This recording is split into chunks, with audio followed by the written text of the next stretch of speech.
गोंदिया जिले के सड़क अर्जुनी तालुका अंतर्गत सौंदड़ ग्राम पंचायत में इन दिनों भ्रष्टाचार के आरोपों को लेकर विवाद गहराता जा रहा है। उप सरपंच रोशन शिवनकर द्वारा सरपंच और अन्य सदस्यों पर लगाए गए गंभीर भ्रष्टाचार के आरोपों के बाद पंचायत राजनीति में उबाल आ गया है। इस पूरे घटनाक्रम को लेकर गाँव में चर्चाओं का बाजार गर्म है।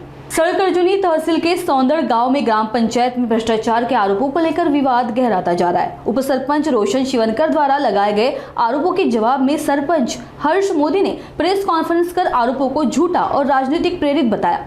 हर्ष मोदी ने कहा कि पंचायत सभी कार्य पारदर्शिता से कर रही है और यदि भविष्य में झूठे आरोप लगे तो वे पुलिस में शिकायत दर्ज कर धरना आंदोलन का रास्ता भी अपनाएंगे। उपसरपंचाने केलेले सर्व आरोप हे खोटे असून माझ्यावर राजकीय देशभावनेने लावलेले आरोप आहेत।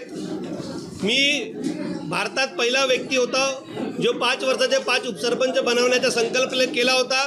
2 वर्ष आमचे पॅनलचे सरपंच उपसरपंच झाले।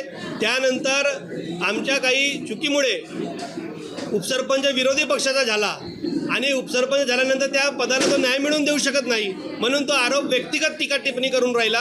कुठल्याही लोकांच्या फायद्याचा न करता व्यक्तिगत मुद्द्यावर तो टीका टिप्पणी करून राहिला। त्याच्यावर मानहानीचा दावा केला आपण त्याच्या विरोधात 2 वेळा मानहानीचा दावा केलेला आहे।